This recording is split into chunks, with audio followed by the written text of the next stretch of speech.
Okay, we are back. The post-race trailgating here. Sunday. I don't even know what day it is, but it's the day after the Black Canyon 100K. The 60K is going on right now. My name is Dylan Bowman.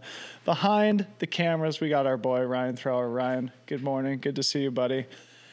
And our special guests on today's show, the Boulder Boys. The Boulder Boys pulling through the trailgate. The far end of the couch. Hey, I'm Matt. I'm Seth. Thank you. Adam Mary, Matt Daniels, Seth Ruhling, three fantastic professional athletes, and now semi-professional podcast hosts. Let's do a quick plug for the new podcast. We're getting into the game. All Seth's doing, twisting our arms to get it started. But yeah, we're about to drop episode 3 this week. So 3 in the hopper. It's been good. We've got a little audio setup similar to what Ryan's got going on here. It's been really fun. We're trying to bring like a perspective of professional athletes like in the sport and kind of talking about things that aren't usually talked about on podcasts. So, for example, if anyone wants to hear about what I went through out there from the perspective of a pro, I'm going to wax on it on our next pod. So, it's going to drop later this week. So we can't talk about it on our show We today? can talk about it here too, but in a little longer form. You know, we talked about contracts we'll in tease episode it. 1. Yeah, it's been really fun. Yeah. Heck yeah. Well, go subscribe across all major podcasting platforms. That's right. Leave us a review. 5 stars only. 5-star Otherwise, reviews only. Yeah, awesome. It's really cool that you guys are putting that together. I'm sure you guys will find a really fun voice and good niche, and I think there'll be a lot of illuminating conversations for people to have a front row seat to what it's like to be competing at a high level, especially in a core group of friends that, you know, are all sort of going through similar things at the same time. Here, we're going to discuss everything that happened out there on the Black Canyon course yesterday. What a freaking day. Let's start at the beginning. And yeah, I guess, Adam, it's best to start with you. How did you learn that the race was delayed? Actually, Matt sent me a text in the morning. Dude, okay, so I got to shout out my boy, team visor, Eric LaPuma, texted me and was like, Eric has a very funny sense of humor. So he texted me and was like, hey, man, the race doesn't start till 9 p.m. tonight. Or like 9 p.m. And I was like, he's messing with me, you know what I mean? And he was like, no, seriously, like Corinne just told me, I think he typoed, it's supposed to be 9 a.m. But yeah, I found out like right before we were about to leave, we were still in the hotel. And so I actually went back to sleep. But like some of the people didn't find out until they were there. Tim Tollefson sitting in the bathroom, you know? Tough. Yeah, Tim's it was Instagram very weird. story. Very weird because like usually when you're going to race, you have like a little like routine in the morning of what you eat, like the amount of coffee you drink. And I had done all that. We were right about to leave and you're getting kind of like in the zone. And it's like, oh, this has never happened to me. I don't know if it's ever happened to you. Usually trail races, they just go off. It happened at UTMB the year that I did it, but it was like, you know, it moved from whatever, 4:30 in the afternoon to 5:30. So it wasn't a big deal. Yeah. Yeah. Very weird. And then when we got there, another half-hour delay. Yeah. When we had all lined up. So it was very interesting. I'm sure that definitely like affected some people's races, you know? Do you guys have insight as to why the race was delayed, or do you want me to give a quick recap?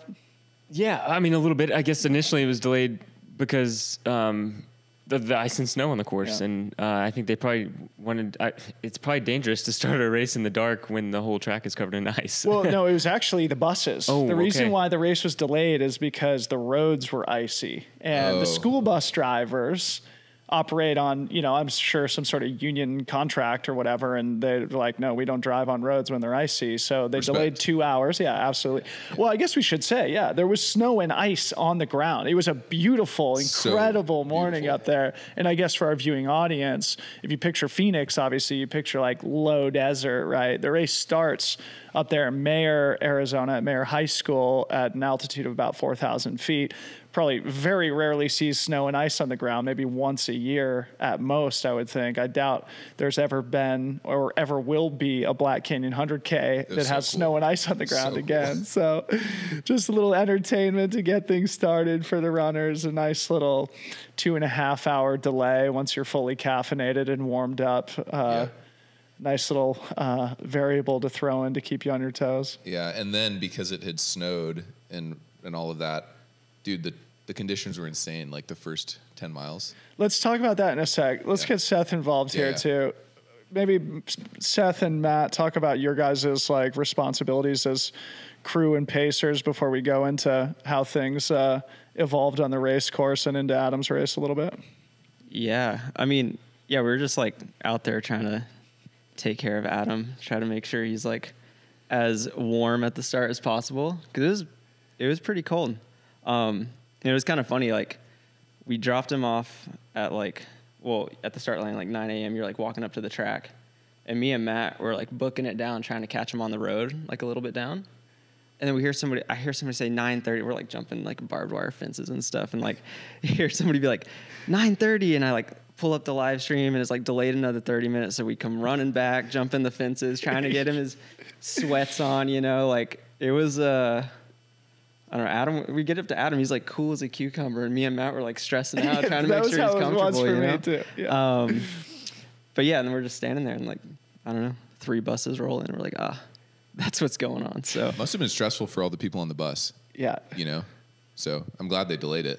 Yeah, they had to. Yeah, I tried to. I don't know. I'm sure other people did, but I made it a point to go up to Jubilee and say like, "Hey, like, thanks a lot. Like, no stress." Yeah. Because it's like, dude, it's not in her control, and everyone's like mad at her, mad at the organization. It's like she's just trying to, navigate a lot of complicated logistics. I'm sure she appreciated that. It's funny, since we've been in this race directing ball game, I've developed a much deeper appreciation for what race directors go through, and especially juggling those last minute super complicated things. It's so stressful, right? And all they want to do is deliver a positive experience for the runners. They're I'm sure just like mega stressed. So big shout out to Jubilee, Jamil, Matt Feldick, the whole Air Vipa team.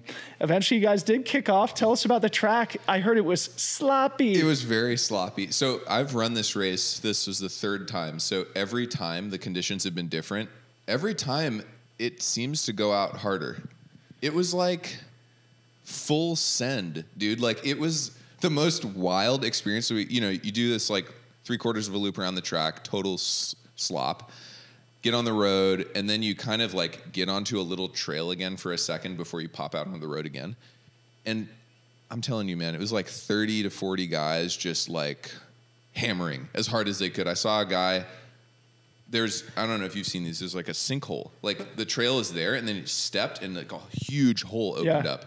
Fell into it, almost looked like he broke his leg, jumped up and started hammering again. And it was just like that energy for the first 5 miles. It was so wild. And it's slippery, the whole time. And people are just running 6:30 pace uphill in like slop. Yeah. It's wild. So when did it start to dry out a little bit? Because eventually, the first 4 or 5 miles, from what I understand, I've never set foot on that part of the course. Yeah. You're sort of rolling along at about 4,000, 4,500 feet of altitude, and then you start dropping, and then the trail progressively gets drier? Dude, I feel like it didn't start like drying out in a meaningful way until after that first aid station at 7 miles. Then it felt like a noticeable, because you're not on Jeep roads anymore. You actually get onto the single track where it's a little more rocky, so I think it drains better. That was pretty good. Yeah. But before that, it's like muddy the whole time. Cool. All right. Well, I was just interested in how it started, because obviously now with the context of understanding of how the race evolved, I wondered how those early sloppy miles might have contributed to, certain people's performances and whatever. We'll get into that in a bit. Close the loop on your race a little bit. I know you're going to talk long form about it on the Boulder Boys pod. So before we get into some of the top performers, tell us what happened with you. Yeah. So let's see. I kind of went out with that front pack, but pretty early on, I just did not feel like I had any mental energy or like wellspring of fortitude and motivation to draw from. And this is something I'm going to talk about more on the Boulder Boys show, but like, in these races that go well, there's this perfect harmony of like physical kind of peak, you're primed, and mentally you're like, I'm ready to freaking do this. Yeah. And you have a wellspring full up of like energy. And I just found out there very early, it was like, dude, there's nothing here. You ever plugged a well in and you try to pump it and nothing comes out? And it's like, oh, like there's nothing here. So it was weird. Every time you race, it's like a new experience, and physically I felt okay, but I just mentally didn't feel like I could push, or when I'd pass people, it wasn't motivating in the same way that it usually is. So, do you attribute that to just life, fatherhood, work, etc.? Yeah, and I don't want to attribute it to any one of those things, but over the last like 3 months, I've had like 5 very major things that all kind of accumulate, and I don't know, like energy just gets transferred or taken away. Like none of this stuff is free, you know. So we moved, like my dad had a heart attack, like my job's been crazy. I also have a son, like I'm trying to train. Like there's just all these things that you show up to the starting line, it's like, holy shit, I made it here. But I didn't have anything left to really compete. Bro, you're preaching to the choir. I know, yeah. Right, what was the saying that we came up with yesterday that we wanted to print on a shirt? Rediscover the... Shred. What? It wasn't rediscover the shred. Anyway, rediscover the groove. No. The smooth. Well, dude, I was smooth. thinking about that comment you made to me a year ago about like, how do you maintain this fine groove of alignment that you found yourself in from a performance standpoint? And it is like that. I feel like for people like, you know, Hayden or Rachel who have these like really great races, I'm sure they've been dialed. Yeah. You know, and I'd love to hear more about Rachel's story. I don't know, but yeah. Yeah, well, maybe before we move off this, again, go listen to the long form. I can't wait to hear, you know, you guys meditate on this all together. But yeah, it is a confluence of the training and the lifestyle, right? And I was actually talking to Nick Handel about this recently, also a great athlete who sold his business last year and knows what it's like to be like deep in that professional grind and how that impacts your training. And I basically voiced the same feeling. It's just like, I can't get myself to hurt running anymore. Like I just can't motivate myself to do that type of stuff because like all day, every day, I'm just in the box metaphorically at my computer. So the idea of like going out and doing like 3-minute hill repeats, I'm like, I can't do that. Like I'm suffering enough already, you know? And then your running just falls off a cliff. So you got to figure out a way to have that balance in your personal, professional life in order for your running to fit. And especially when you step up to the plate like Black Canyon. At the most competitive, I mean, that race was like no joke, you know? And so for you, for me, I know maybe we're both trying to create the conditions to like be able to train and get that kind of thing out of ourselves again. So I'm just as excited for running, maybe more so than I was before the race, but I just was like, dude, it is not here. I don't have it today. Create the conditions. All right. Well, again, look forward to listening to the podcast. Let's start talking about the race. But before we do so, I have to give a big thank you to our sponsor here this race weekend, that being Hoka. Hoka always is great to work with around these big races, these golden ticket events. We also work with them over at UTMB, Western States, etc. Obviously, Hayden Hawks, long time freaking stud in that Hoka stable, brings home the victory yesterday. I think he was wearing that new Tecton X3, the shoe that Jim won UTMB in last year. Obviously, proud partners of the Western States race, the entire golden ticket chase. So a big thank you to Hoka for their support here today. I wanted to give a special shout out also to Chris Hollis from Hoka, sports marketing guy. He's sort of their events dude. He was all over the course yesterday. Nobody works harder in the sport than Chris Hollis. So big shout out to Chris.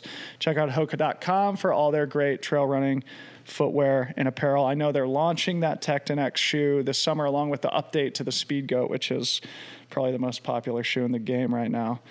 So moving on, men's recap. Let's start with Hayden Hawks. Matt Daniels, your boy, you called it.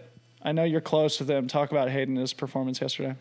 I mean, it was legendary. Yeah. I mean, the way he ran the whole course was crazy, but the way he ran from Black Canyon City to the finish was just mind-blowing. Yeah. I mean, like I said on the show beforehand, Hayden kind of called a shot to me early. He told me what kind of fitness he was in, and usually when Hayden says he's in a certain type of fitness, he's usually right. It's just, is it going to come together on the day? And I think coming back from surgery can be a scary thing. Like, what's going to happen that first race? But I think for a guy like Hayden, I think having that time off, like forced time off from the surgery, probably did him a world of good. Mm-hmm. I think having that little break and downtime probably like whatever, it really kind of set the system. And Hayden's the guy who's always hungry, so you don't have to worry about the fire or the hunger in Hayden. But I think just having that break for like cellular reconstruction essentially, and like just being fresh and having a new mindset, like, is probably the driving force of this performance. Yeah. So Seth, eventually it became a race of three, right? Like it was Hayden, Jupiter, Hans Troyer at the front. What were you thinking as that was all evolving? Because the chase pack behind them too, I was like, geez, like these guys are moving course record pace. You know, Hayden's come back from surgery. These other two guys are sort of unproven. We don't know a lot about Hans and Jupiter. I was sort of thinking, you know, that next pack was going to start chewing them up. What were you guys thinking while you were all cruising around after Adam pulled the plug? Yeah. I mean, it was kind of crazy to see because, like, I had never heard of Jupiter. Yeah. I had kind of known. I don't think anybody had. No, I'd kind of known who Hans Troyer was just from people talking about his performance at Bandera. Yeah. And then there's Hayden. So you're kind of like, well, Hayden's like obviously very good. So it's like, what are these guys, you know, like what's happening? Like, is Hayden just going to go run away with this thing? And like, that wasn't the case. Like they put in like a really good fight. And then, yeah, I mean, like seeing Chris Meyer so close, who like just moved to Boulder. Yeah. And I was like, yeah, it was crazy. Like, I think all of us before the race had like been like, okay, these are the names that are going to be like in the fight at the end of the race. And like only Hayden was like the only name that was in it that we had predicted. So it's like really crazy. I just have to say, I have so much respect for Hayden, man. Like, what a savage that guy is. Like, he always comes in with a confidence, and he's earned that confidence. He's, you know, puts another trophy on a shelf that is abundant with fantastic performances. But even going into the race, like, I had doubts about it, right? Because typically you come back from knee surgery, you kind of need one rust buster to know you're on the level, right? He comes and breaks the course record, you know, and did so clinically. Yeah. The way he was in control, it felt to me, was like he was clearly the best that day. I agree. Clearly. Hayden's really good. So I wasn't surprised. Yeah. But the one other thing I wanted to say about like the guys behind him, I think Eric LaPuma was like 5 minutes off of a ticket. Mm-hmm. So it's like it was very close the whole time. So when we were following the race, it was like, dude, if any, like maybe not Hayden, but like if Jupiter or Chris kind of falters, they're getting eaten up, you know? So it was very exciting all the way to the end. Yeah. One thing I wanted to bring up on the subject of the clinical execution, we were there at Table Mesa, which is the mile 50 crew access aid station, sort of the final critical aid station transition where you can really get a read on how the race is evolving. Hayden came through in the lead, looked fantastic. Just behind him was Jupiter and Chris Myers. Chris Myers charging at that point.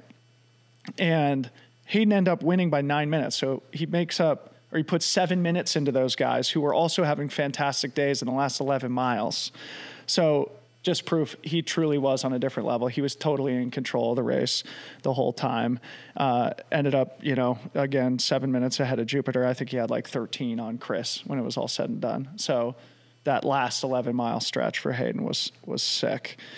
And that return from injury too, like, I don't know how serious the knee injury was and the surgery, but yeah, what a way to make a comeback. His wife, Ashley, also finished. I pulled up her Instagram here while Seth was talking because I wanted to read the caption of her post because it's beautiful. Also, while you're pulling this up, shout out Ashley, previous 50-mile national champion at Pioneer Spirit a few years ago. She's also a really good runner. Great athlete, mother of two. So she was stepping up to the 100K for the first time. So I'm just going to read her Instagram caption here for our audience. She says, "What a day yesterday. Coming into the finish line to this guy." And this is a video of her coming into a big hug from Hayden. It's beautiful. "Coming into the finish line to this guy meant everything. I went for it and put myself in there and then had a very difficult second half of the race, but I'm proud of myself for finishing my first 100K at Black Canyon. It was super special because while I was out on the trail, I found out that Hayden Hawks won the race in course record time and got his golden ticket to Western States. It has been a journey, and he has come back from knee surgery last year, and I witnessed firsthand the hours and hours of rehab, biking, running, and determination to get back. I'm so proud of him, not only for his race yesterday, but for the kind of person he is day in and day out. It was so special to get him to the finish line and share that moment with him." Fucking beautiful, man.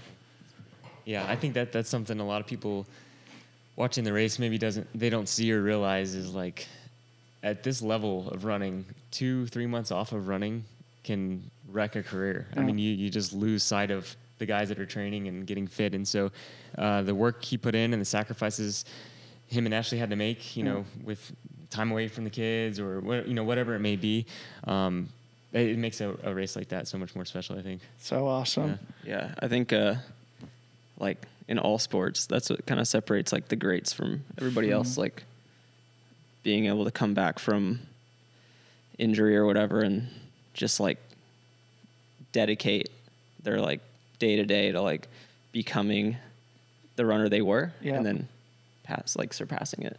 So true. Another interesting thing that I'd love to get your guys' take on, maybe Seth, starting with you.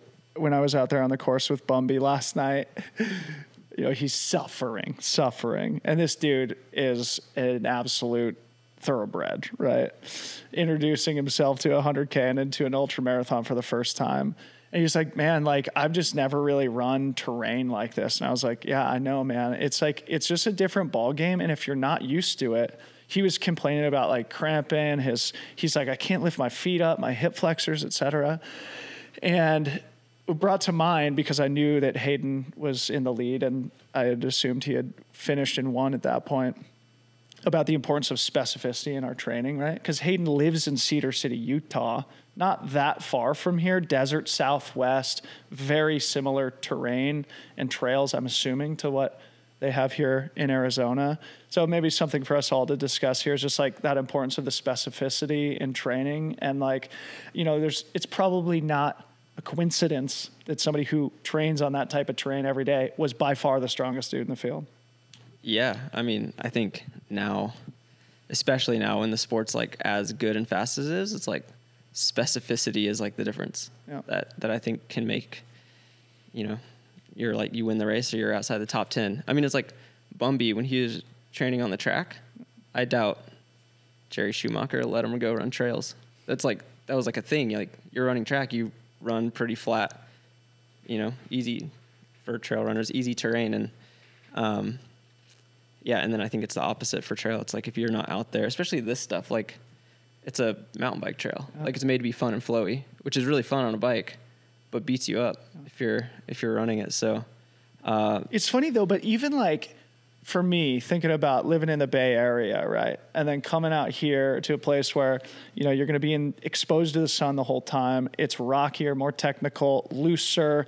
And then like those micro uppy, downy, twisty, turny trails, like even those small things, when you do the vast majority of your training on dirt, are different and need to be adapted to, right? And if it's not like something you're super familiar with, it compromises your performance. And that's why we're seeing people starting to do their training camps on the course, right? So, and it's something like Brittany Peterson did a few years ago when she won the race. Hannah Allgood did it last year, but ended up having a tough day.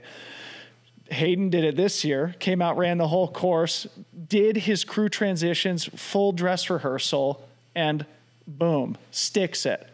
It's no coincidence, right? Like this is the evolution of the sport now. Like, you want to win Black Canyon, you got to come out here and train for 5 days at some point during the winter. Yeah. Or longer, right? Yeah. Yeah, I think it helps, but it's crazy because there are still athletes who did that. Yeah. Ended up having the DNF. Yeah. You know, that's ultra running. That's true. It's wild. Yeah, it's a good point. Also, like, just to further like put some respect on Hayden's name, like Hayden, yes, he did that, and that is training specificity. I think can help get that extra 1, 2, 3%. But dude, Hayden is doing every little thing every day, full time, like training. Yeah. So just in terms of pure physical kind of capability and readiness for trail ultra marathon racing, he's like on a very high level, or like that next level, I think. So that's, I don't know, like very impressive. Yeah. Really cool, man. Things are just moving so quickly. Anything else on Hayden? I think we should obviously start banging through some of the rest of the top 10. You know, one of the stories of the day, second place, Jupiter Carrera Casas from Mexico. We think our first ever Latin American golden ticket recipient Came in totally anonymous. I'd never heard of this guy. Now we follow him on Instagram. We're trying to set up a podcast with him where we'll use our good friend Fernando as our interpreter. But what a fantastic race. The dude looked chill all day.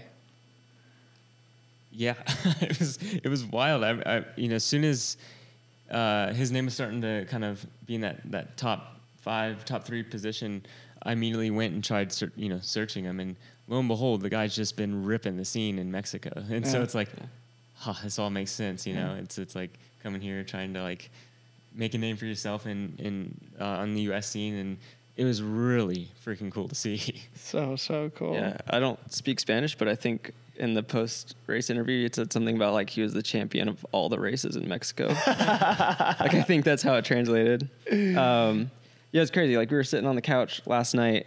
He's like about to come in. We're like, who is this guy? We started looking at him and like, fair enough. Yeah, he kind of has won everything in Mexico. Like our bad for not knowing who he is.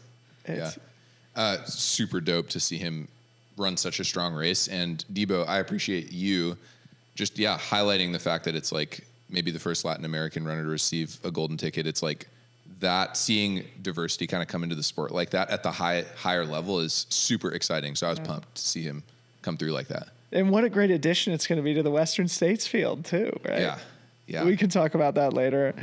Chris Myers, third. I know he's somebody that, Matt, I think you know him pretty well. Say a few words about Chris, because this was a major breakout for him too. Yes, it was. And like we said, Chris just moved to Boulder. So we've had the opportunity to go on some runs with him over the last, what is it? I guess he moved about 2 months ago. Over the last month, we've gone on a few runs with him, and we'd be lying to say, like, Seth took him up green and kind of tried breaking him to see where his fitness was, and that's what you do in Boulder. And the dude hung on, and it's like, whoa, Chris is fit. And you don't want to like talk somebody up too much before a race and like make them feel a certain way. And it was just so cool to see that come through on a day like yesterday for Black Canyon, where so much is on the line. And so I was talking pre-race with you and Corinne. I thought like Chris or a guy like Matt Seidel, they're one of those younger guys. They were due for a breakthrough, and it, man, like what a stage to do it on. What a stage! Anything you want to add about trying to break Chris on green? No, it's funny. Like I think it was probably a few weeks ago. He did a run with us, and he was like asking us kind of like, how do we train? Like getting insights, and now I'm like, I feel like I should be asking you, like, what insights do you have for us? Like, also, he's a good dude. One more thing on Chris, man. Like, I think this is like, I can't, maybe I know how he feels a little bit, but like, dude, people are really paying attention to the sport. Like, I've seen Chris pop off insane 50Ks in the last 2 years, and it's like, man, he is really freaking good. Mm-hmm. But for it to have, and he's just missed out on a golden ticket, I think last year at Bandera, right? So like, for it to come together on the day that you need it to is like awesome and super exciting, and like I'm stoked for him. But he's the same athlete he was 2 weeks ago, or a couple months ago. So I'm really excited to see him like get that breakthrough. But he's been a kick-ass athlete, you know. Such a great story, man. Those 3 golden tickets, 1, 2, 3, Hayden Hawks, Jupiter Carrera Casas, and Chris Myers. Can't wait to see each and every one of them bring really unique stories to Western States 100 this year in June. 4th place was Craig Hunt. He was freaking absolutely flying at the end. We've got some good stats about that. Maybe I'll just bang through a few of these here, and then you guys can add whatever color you want. Craig Hunt was in 4th. Stephen Kirsch in 5th. Also a great race from him. Trayson Knopp from Alaska comes through in 6th. Eric LaPuma in 7th. Gabriel Klein from San Diego, another new name to me, was in 8th. Nate Jukes from Cedar City, father of 5, friend of Hayden Hawks, in 9th. The long-range missile right at the end. The long-range missile. That was insane, dude, that pass. I didn't see it. What happened? On the live stream? Yeah, he out sprinted Hans. Dude, long range. You could see it coming on the live stream, and he was like twice as fast as him, and passed him right at the cattle gate like Justin Grunewald. Yeah, the drone was like following the drone was like following Hans Troyer. And then, like, out of nowhere, this dude comes, like, we're like, is that a pace? Oh, my gosh. It's like, I got to see that clip. So then rounding out the top 10, Hans Troyer. So I'd love to open it up for discussion on the rest of the top 10. I know you had some interesting communications with Hans's crew chief, too. So yeah, I got to give a shout out to Hans because, I mean, the kid put on a show. I mean, he ran Bandera a month ago, and won it and ran an insane time that we talked about up there with like the likes of Jim Walmsley and fresh into the sport. And so I've been communicating with him a little bit over the last 2 weeks. About a little over a week ago, Hans actually picked up an injury where he couldn't run. It was like an Achilles post-tib type injury. Kind of in freak out mode, not knowing what to do. And I was talking with a buddy of his, I guess maybe coaching him, but a good friend of his, Dylan. And we were like, what to do to be able to line up for this race. And I said, you need to just get off of it right now. Your fitness isn't going to change at all. And took the advice, like didn't run a step until race day. I think maybe did like a short shakeout Friday to check things out, but got some dry needling done, was in a boot, like a medical boot, not running at all. Had like 5 different flights to get over here, missed his flight from Vegas to Texas to here, was in Vegas overnight, made it here really late the night before the race, shows up and just rips. It stays on Hayden like glue until 10 miles to go. I mean, that's a sport of ultra running. Read that text from his crew captain. Yeah. So let me pull this up here. Oh, I got it somewhere. I've got it here too, if you want me to read it. Yeah. So asked how things were going, and he said that he at the mile 51 aid station. He said things were starting to unravel, but he was sticking to him like glue, and he was quoting David Goggins leaving the aid station. So his spirits were high, and he hadn't, his crew hadn't heard a word about his injury. And so, I don't know what it takes, like, to be in that mental state that late into a race, like that new into a sport, and then just like, I don't know, major props to him for just sending it and kind of not caring and trying to make a name for himself. And I think that's what he did. I think it's kind of Zach Miller energy, isn't Yes. it? Yeah. Remember when maybe you guys weren't even around the scene at that time, when Zach Miller was fresh off the cruise ship, won Lake Sonoma, beat everybody. Everybody was like, who is this maniac? And then he shows up to every race and gasses off the start. And now he's, of course, become world famous, fan favorite of the sport just because of the bravery and courage that he brings to each and every start line. I kind of feel like Hans has a similar energy. That was badass. Badass. Yeah. How 23 years 23? old. Oh, just saying, hey, you're Hayden Hawks. Oh, you've won basically every race in the sport. I'm going to just run with you. Straight disrespecting people out here, dude. That's awesome. Cool. Well, yeah, just awesome, performances. Seth, did you have anything you wanted to add there? Cool. Yeah, just great stuff from the whole top 10. Yeah, I was expecting Lipuma to be sort of in the mix there for the podium. He ends up in 7th. And a couple of stats that I wanted to bring up. The reason I bring up 7th is because 3rd through 7th place separated by 5 minutes. Unbelievable. So that means, again, Lipuma 5 minutes outside a golden ticket placement there in 7th position. Another cool stat that I was looking at this morning, men's top 10 separated by 33 minutes. Last year, they were separated by 50. So again, less attrition. We can talk about that here in a little bit, but just like the concentration and the depth, and just like you have to execute start to finish. You have to execute all 100 Ks at this point in order to, land in the top 10. Yeah, I think one other little note from the field, that maybe I don't think it really translates on the live stream. Maybe it does. I didn't watch the beginning yet, but dude, it's not just running this time, which is a very fast time. It's going out so freaking hard at the beginning and then still being able to run really well for 50 miles. Because the pace people are going out at is redonkulous. I have some good stats about that we'll get to in a little bit. I wanted to give a shout out also to Tim Tollefson, finished just outside the top 10 in 11th place. Ryan had a conversation with him at the finish line. He seemed to be in good spirits. Ryan, correct me if I'm wrong. He doesn't have a microphone, but the gist of it was hey, I'm happy with the day. These young kids are just super fast now. I saw Tim on the trail.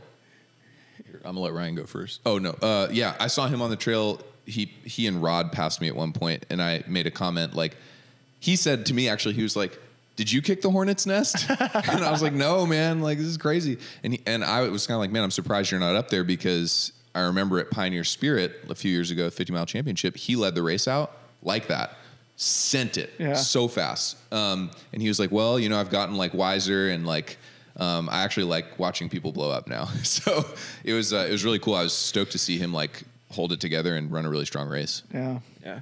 I mean, but I feel like racing these days, like people are blowing up, but not as many as you would hope, you know, like all these guys are like hanging on and finishing. Yeah.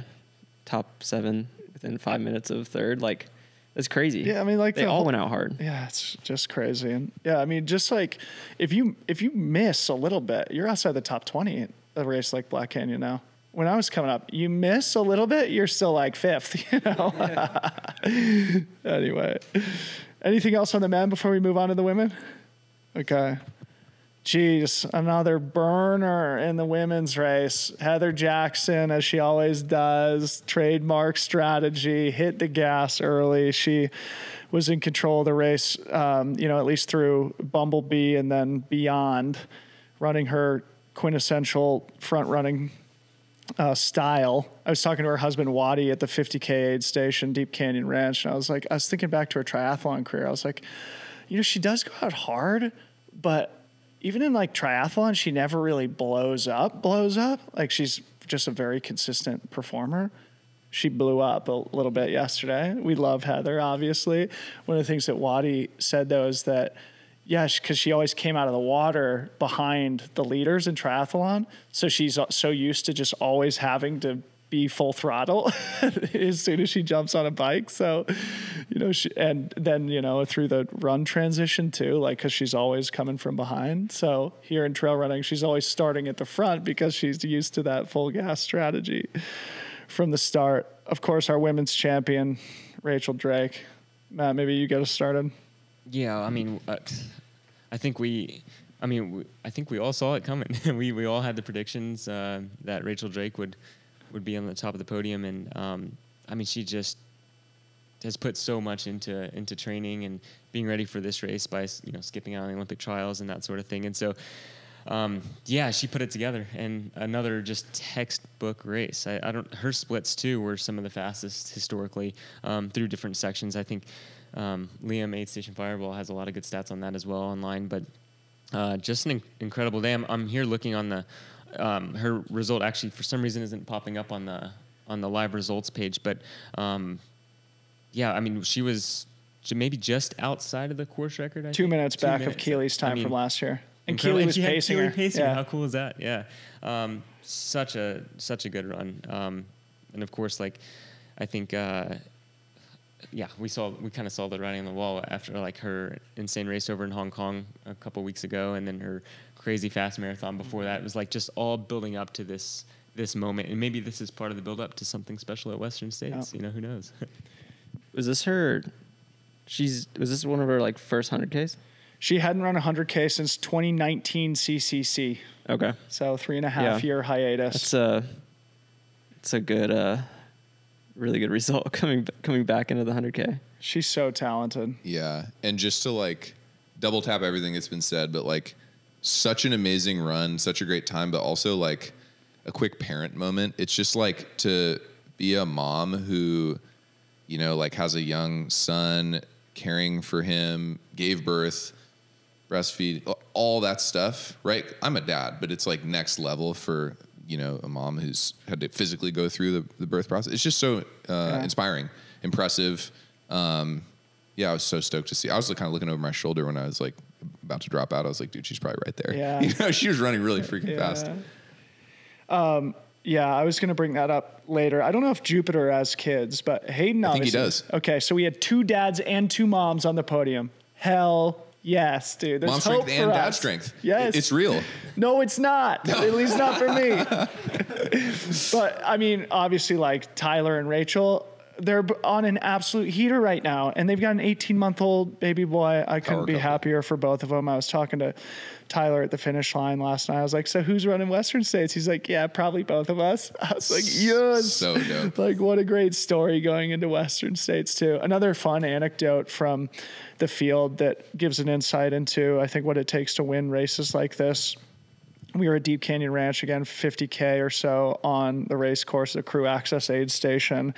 And I was there with Tyler and the rest of Rachel's crew. And as Rachel came in, since I was standing there, I just like took an iPhone video of it. And Rachel gets out quickly, and Tyler's like, does anybody have a time of that? And because I had took a video, I said it was 43 seconds. I got it all on video. And he's like, yes, because Heather was 1.5 minutes.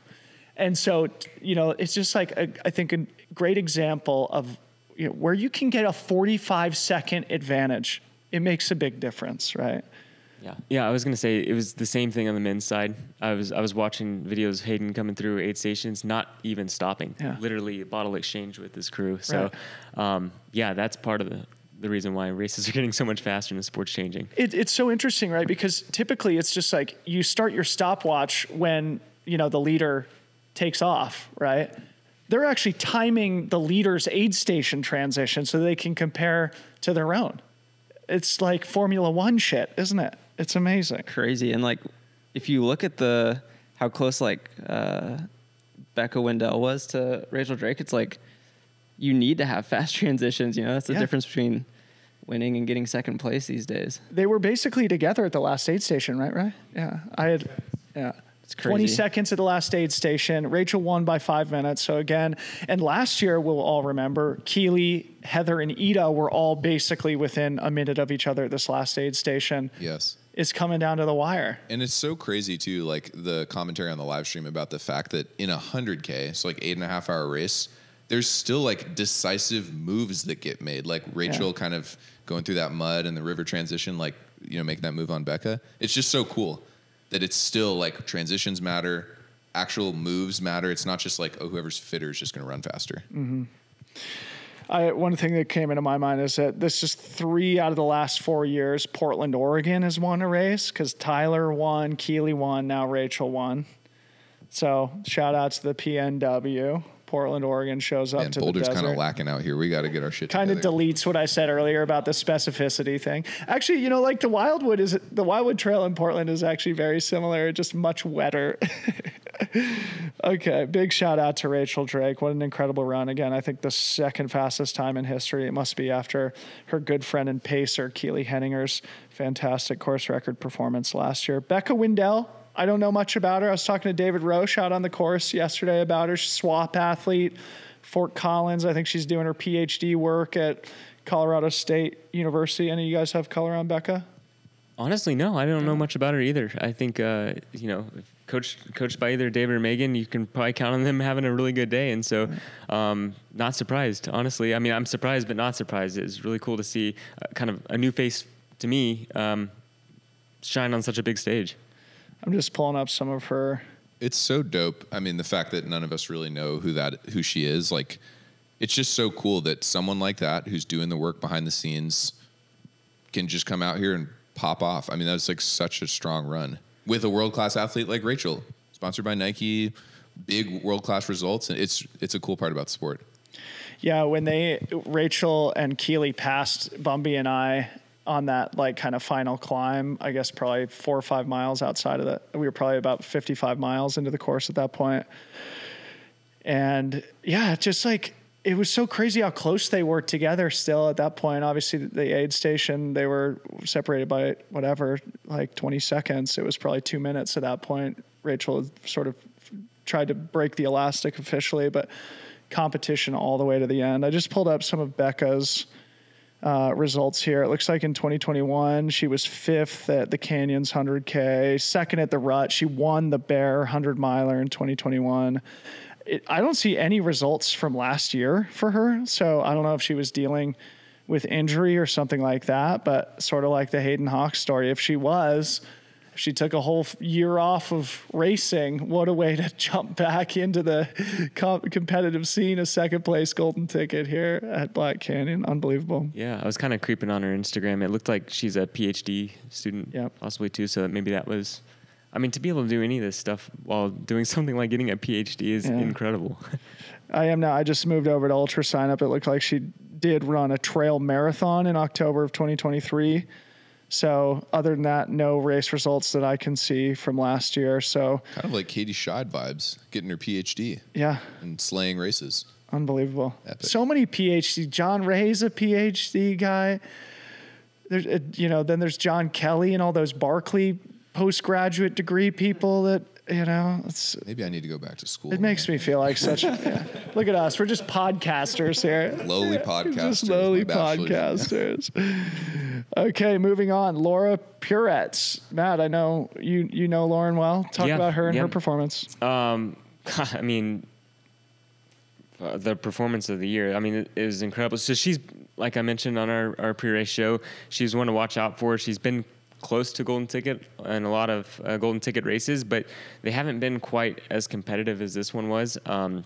She had a really good, I think maybe it was Javelina. She had a good race, but I mean, for her, this race was textbook. She just kind of moved up she was in the hunt all day, but then moved up over that second half and ran lights out over from Black Canyon City to the finish as well. And I was texting with her crew yesterday afternoon, and they were, because of the pushed up start time, they were trying to scramble around trying to find like headlamps to pace and run. And I guess they got it all figured out and everything. But just an awesome performance. She's a mother of two, OBGYN. I think she's 40. Sorry, Lauren, if I get this wrong. Yep, she's 40.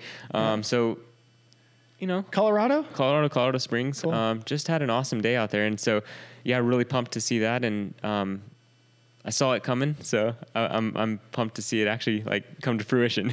So 2 Coloradans in the women's podium. Chris Myers represents Colorado, so look at it with 3 Boulder Boys on the couch here.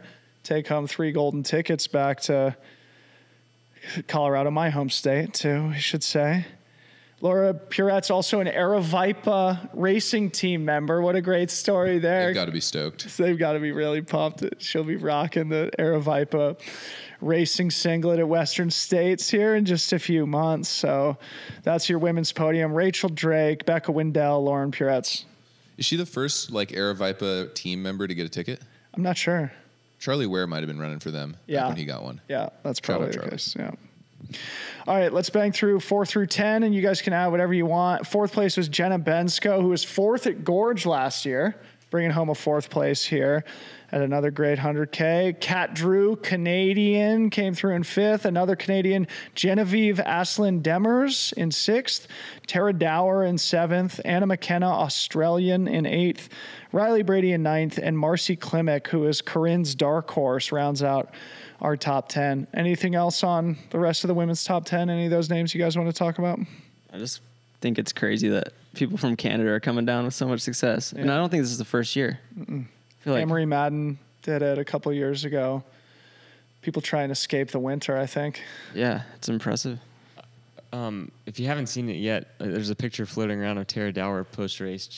It's so funny. Howie always snaps the best shots of Tara. Yeah. He got the one at Javelina where she fell into the cactus and is pulling cactus out. And then this one, she's just covered in blood and scrapes, just looking like a total badass and got the job done. I reshared it onto the Freetrail Instagram story today saying the same thing. So that's awesome. It's great to see her having a really good race. I think her background's a little different than most people, so that's a fun story to follow. She was more of a through hiker and kind of getting into this ultra scene, and I think just signed with Ultra maybe. The rest of the top 10, there's a few names I'm actually unfamiliar with, and then I think athletes like Kat Drew, that I would expect a good performance out of her, and so. Yeah, it was a fun race to follow all day, too. A little bit of carnage, actually, which was interesting. Usually you see more of that on the men's side, and I feel like this year there was a little bit more carnage on the women's side, and I don't know what attribute to that. Yeah. It's interesting. Yeah, good observation. Well, just to provide a little bit of historical context, too, again, representative of the density of competition here. Women's top 10 separated by 55 minutes this year. Last year was 68. 3rd through 7th. Again, in the men's race, 3rd through 7th, separated by 5 minutes. 3rd through 7th in the women's race, separated by 13. So it's just it's tight. It's so tight. It's so tight. I was going to get to this later. Before we get to Liam's stats, what I'm going to call Fireball Corner here, because we got some great stats that I want to get all your guys' perspective on. On the subject of attrition and carnage, there still weren't that many drops. Notable drops, we had our boy Adam Mary here on the couch, MK Sullivan, Allison Baca, JP Giblin. We thought Kat Short didn't start. I don't know. I felt like I thought she did, but now I'm not seeing anything on the live tracker with like splits or anything. So I don't know if it's just a glitch in the system or what. But I need to like, I guess, go through that a little bit closer. Anyway, just not a ton of drops. You want to tell a story about you? Yeah, okay. I just want to shout out. JP Giblin. It looked like he was having a tough day out there, but still moving forward. But when I came into Bumblebee and was like doing the walk of shame, about to drop out, the trail gods smiled upon me. MK Sullivan, who rolled in looking so good. Yeah. Didn't think anything was wrong, but I think she'd hurt her knee falling on the trail. Was dropping out at the same time. We had the same cut on our knee. We walked over to the medical person and both dropped out together. Like, took the sting out of what was like a pretty tough moment, you know? So shout out MK. I know she has some other races lined up this year, but she looked like she was on a good one. Mm-hmm. So. Yeah, and there was just a lot of people who just eventually sort of unraveled, suffered, but they still got it done, which was really cool to see. We'll get to that here in a little bit. Yeah, shout out Riley for grinding it out. Yeah, Riley, 9th place. Yeah. Super consistent. So consistent. Even on an imperfect day, bringing home a top 10. Shout out to Riley. All right, you guys ready for Fireball Corner here? Let's do it. Fireball Corner. All right, these are the top 5 stats from Liam Tryon, a.k.a. Aid Station Fireball on Twitter. If you don't follow this guy, you are absolutely missing out on some of the best trail running content. Also, real quick, I got to meet him. Yeah. He's out there ripping right now. Meeting a celebrity, but dude, he's from Canada. Yeah. So that's why it's so easy for him to dunk on the American trail running scene, man. From Canada. Shout out, Liam. And he's racing the 60K right now. So big shout out to Liam Tryon. Yeah, I saw him all over the course yesterday. He's just blasting tweets out right and left. And I didn't get to watch any of the broadcasts. I didn't catch up on any of the Instagram. Wasn't on Twitter. So last night I just binged Liam's tweets. And I was like, okay, we got to bring some of this stuff into the broadcast. So that's why I came up with the Fireball Corner here. So I got 5 of them here. Number 1, in 10 years of running the Black Canyon 100K course, there have been only 11 women to run under 9:15. 4 of those women did so yesterday. So again, another good example of just how fast and competitive everything is becoming. Second stat, none of the male runners who currently have a golden ticket to Western States in place from previous race performance finished in the top 20. John Ray finished 21st. Cole Watson finished 26th. Ryan Montgomery finished 27th. And I think he had sent this out before Heather Jackson ended up finishing. I think there was some confusion about whether Heather had dropped or finished. I think she finished 12th or 14th, something like that. But an interesting stat, your Stone Cold lock was that Stone Cold. My Stone Cold lock was also completely terrible. We'll get to that in a little bit. But an interesting observation, the people who have their golden tickets into Western States, still finished, but had tough days out there yesterday. Yeah, I think, Corinne had it right on the previous show saying that everybody that had the ticket was probably going to just kind of go for it and send it and see what happens. And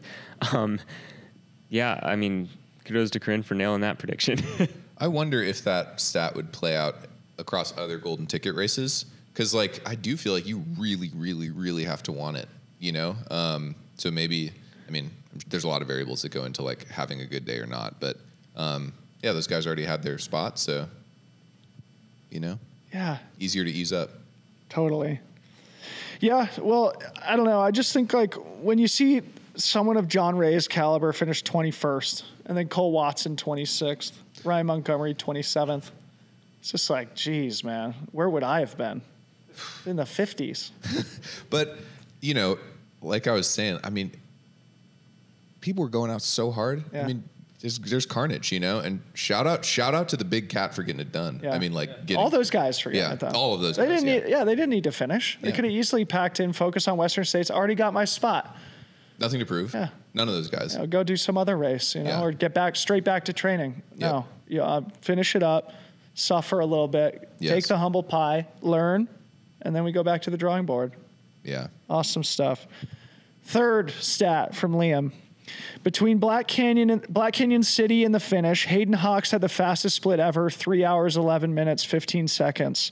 Between Table Mesa and the finish, Craig Hunt had the fastest split ever, 1 hour, 23 minutes, 28 seconds. Over 4 minutes faster than Janusz Kowalczyk did last year. Craig Hunt was flying. And actually, we were talking about this last night. It stuck out of my mind because it was kind of a bizarre moment. Craig Hunt comes in to Table Mesa, probably like right on the threshold of top 10. And whoever was crewing for him there told him, hey, it's 9 minutes to fourth place. And it stuck in my head because it was like, what a bizarre thing to say, because fourth place isn't even a golden ticket.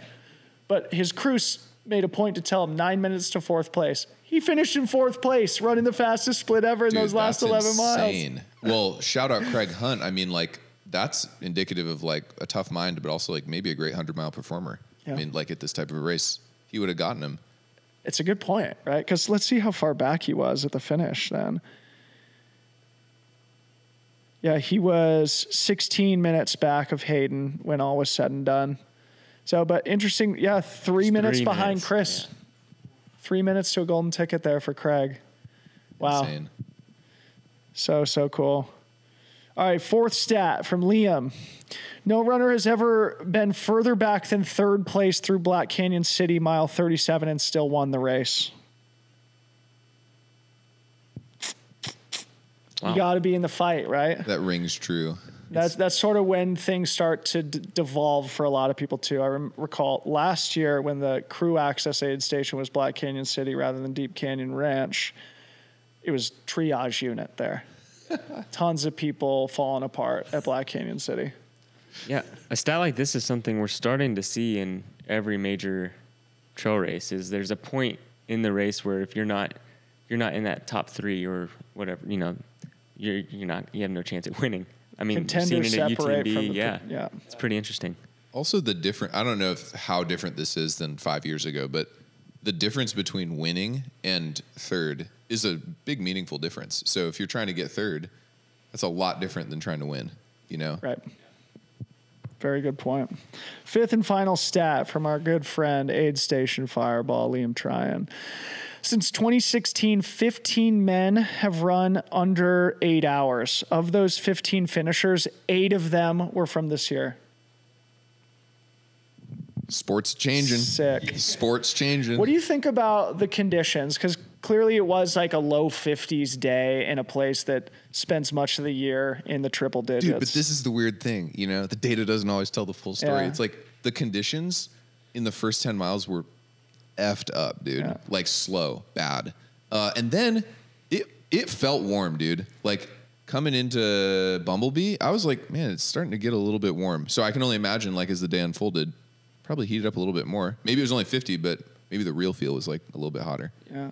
Yeah. And Adam, you were saying like everybody was falling and tripping all over the place the first. Yeah. Banging their knee, getting scraped up. Yeah. Yeah. Yeah. Well, obviously it's better than the hot alternative for running fast times, but for sure. Yeah. Like last year was really nice conditions. I felt like a high of whatever, maybe low 70s maximum.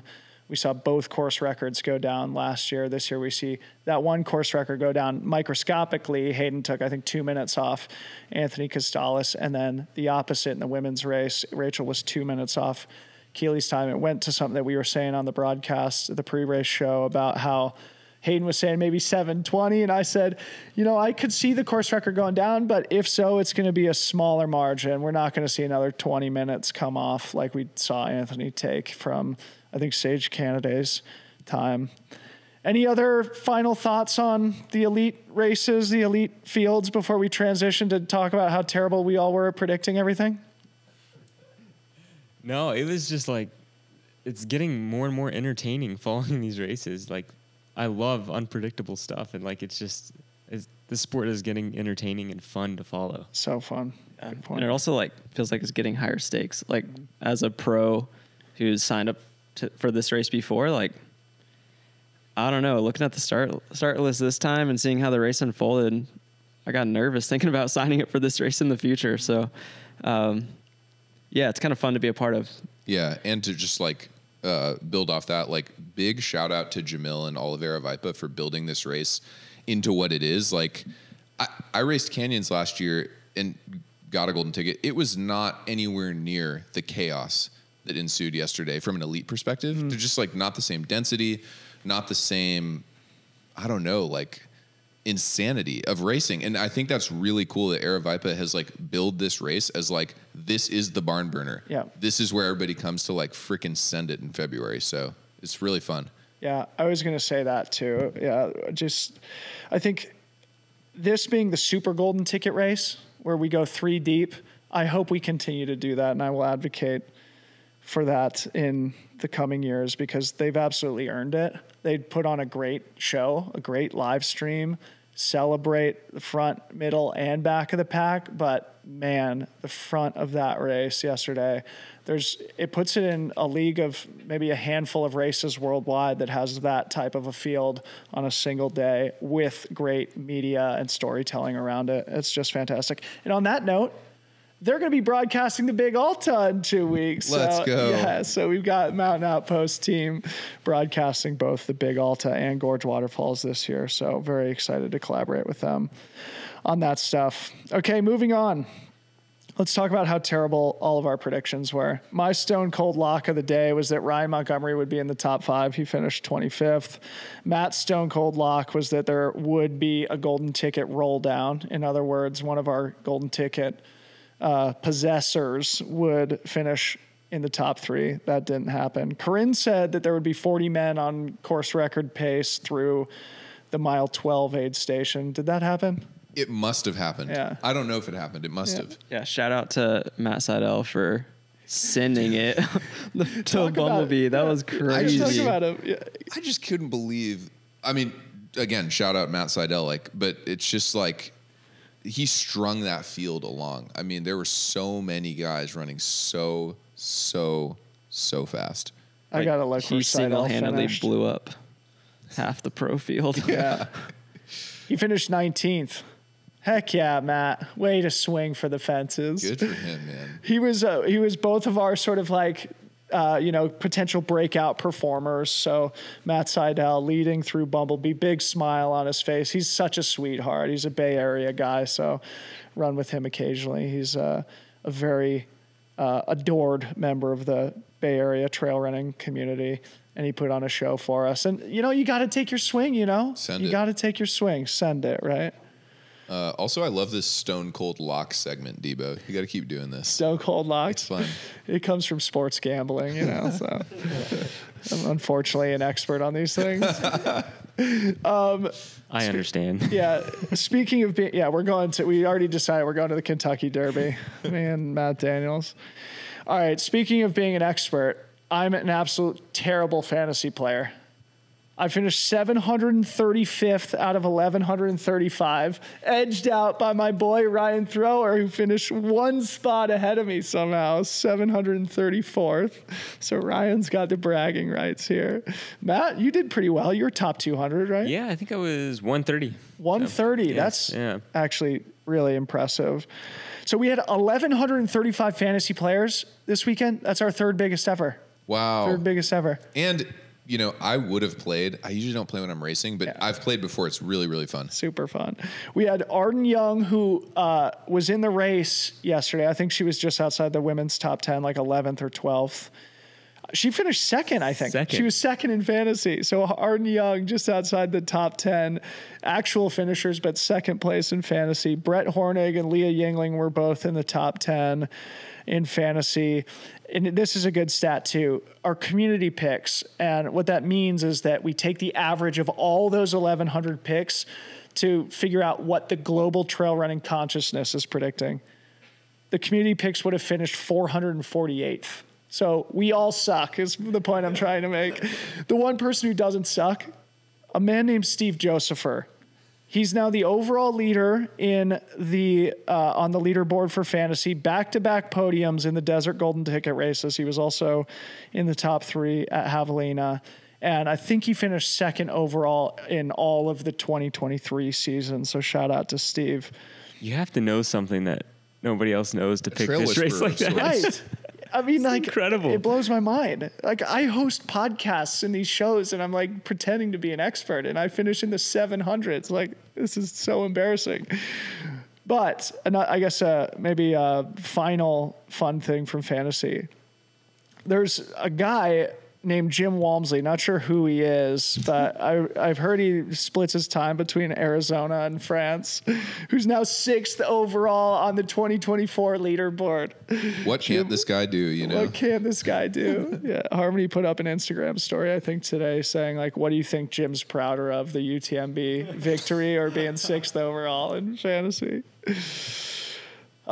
Anyway, what a freaking awesome day. Let's do a quick update on the 60K here, and then I want to hear what you guys are up to here in the next couple of months, and then we can start winding down here. Let me just pull up the tracker I've got going in the 60K. Refreshing. All right. So we got Eli Hemming out front. It looks like they're through K Mine. No surprise. No surprise. Brad there. Miles, he lives right down the street from me in Superior, Colorado. So shout out to Brad. Sweet. Whoa. Yeah. Superior. Michael Versteeg out here? Michael Showing Versteeg. some speed. Those splits are from further back at Bumblebee. Okay. So we only have Eli through K Mine at this point, but That's like Brad as well. oh, K Mine out. So yeah, okay. They have back and out. Yep. So yeah, he must be out too. So it looks like Eli and Brad are the two that we have through. I don't even know what point in the race that is, but they're 4 hours deep, so they're probably getting close to the finish now. Eli's coming to the Big Alta, so nice little training run here for Eli. And then in the women's race, it looks like our top three, Elena Horton, Jenny Quilty, and Sarah Gage through Bumblebee. Separated by 8 minutes. It looks like Elena Horton is on the gas. Jenny Quilty about 3 minutes back in second. We do have Keeley sitting in 7th place right now, doubling back after Pace and Rachel to the finish. Man. Probably going to sleep pretty late. Great training weekend for her, huh? Yeah, great training weekend for Keeley. Well, we met a guy at Packet Pickup that's he's doing the 100-mile challenge, so doing the 100K and the 60K, but he also has a lineup of 5 200s this year. So Adam Williams. So shout out to him. Like, that's Crazy. Incredible. God. Yeah. You know, another good stat that is representative of how Black Canyon has just become a phenomenon. The first year, 11 years ago, 42 finishers. This year, 42 people signed up for the 100-mile challenge alone. Yeah. Unbelievable. Crazy, man. And think about it with the delayed start. People finishing at 3, 4, 5 in the morning, jumping back on the shuttle, going back to the start and running another 60K. It's just a testament to the race experience. I mean, that's basically just running a 100-mile race. Yeah. You just get a shuttle ride in the middle of it. I've definitely sat in aid stations in 100-mile races longer than they're going to be sitting on the shuttle to get back. So cool. I mean, I could see in time the 60K race becoming a seriously competitive early season race too. I wonder if that's part of Aravaipa's priorities. Oh, all right. Winding things down now. I want each of you guys to give us a quick update on where you are in your training. What's next for you, Seth? I'm really excited to hear. You know, I know you're going to Transgran. Tell us how you're feeling. Yeah, going to Transgran Canaria. I feel good. Yeah, training for me has gone like better than it's probably ever gone, mainly because I'm not injured. I'm always injured or, I don't know, have a medical condition or whatever before a race. But, yeah, super stoked to race people that, like, I really look up to in the sport. Yeah, going to head out on Friday. Get out there. So, yeah, feeling really good. Yeah, and other than that, just recording podcasts. Putting them out there. I don't know. So we should say, you got some competition out there. Yeah. The 6th place fantasy leaderboard guy's going. Is he going? Jim Walmsley. Yeah, I've heard Zach of him. Miller, I've heard, is going. Shen is going. Anybody else? Who else is on the start there's list? Some like Andreas Reiterer, I thought. Andreas Reiter, Andrew Simon. Oh, dude. Simon, some dude from Portugal also. The sport, man. I don't know. This is going to be sick.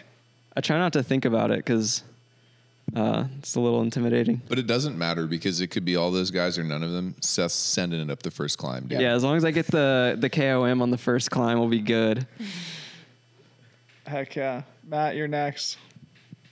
Yep. So I'm training's going well. It's so early in the season. I like to use this time of year to like just kind of take some risks and see how fit I can get, and then in terms of like speed and that sort of thing, and then build off of that into hopefully like a big end of spring, early summer. So yeah, my next big race is the Big Alta. So I'll be seeing you here in a couple of weeks, and that'll be a fast 50K, and then a bunch of more 50Ks lined up, and then we're gonna hopefully end the year out with getting into Leadville and a good Leadville performance. So that's kind of what we're building up to right now. Awesome. What a great season, man. Actually, Ryan and I were talking last night about your Gorge Waterfalls 50K win last year. It's like 12 minutes back at mile 18 and then just absolutely destroyed everybody. Yeah, that was we can't wait to have you. Thank you so much for coming to our races, man. We're really, really excited to have you. Looking forward to it. Next thing on my calendar is also Big Alta, but not to run. I'm going to be in the booth calling the 50K on Saturday. And then I'm out crewing for my wife who's racing on Sunday. So that's going to be really fun. Cheering for Matt, cheering for other homies out there on the course. But let's see here. The next big thing for me is I'm just going for it, man. I signed up for UTMB, the big loop. So that's like later in the year. I think I'm gonna do a bunch of like mountain racing between now and then. So really, Debo, as we were talking about earlier, over the next couple months, we've got some life stuff that's like concluding here in the next month.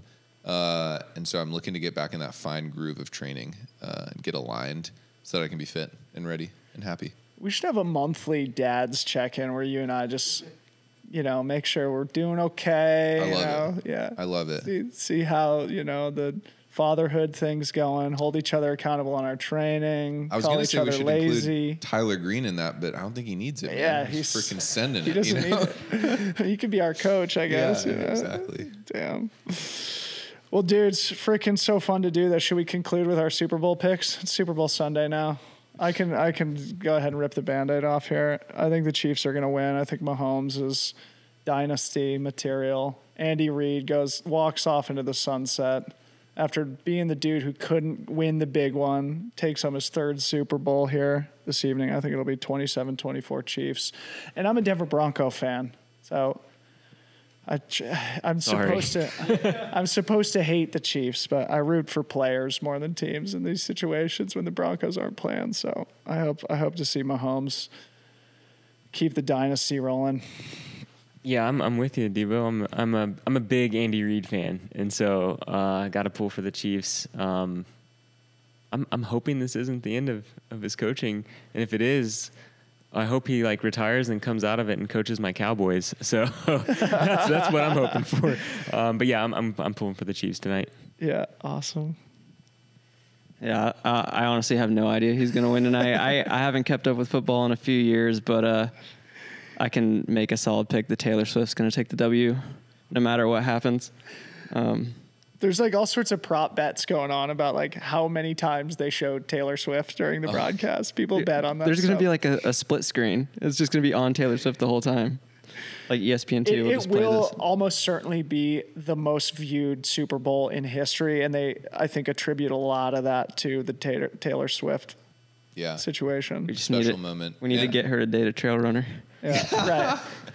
I'm gonna make this so boring, dude, but I'm picking the Chiefs. I'm also a Mahomes fan. You're a NorCal guy, huh? We're both picking against NorCal. I know, but same. Andy Reid, great coach. So, yeah. All right, well, boys, thanks for doing the post-race show with us. That was super fun. Again, go subscribe to the Boulder Boys pod on all major podcasting platforms. A big thank you to...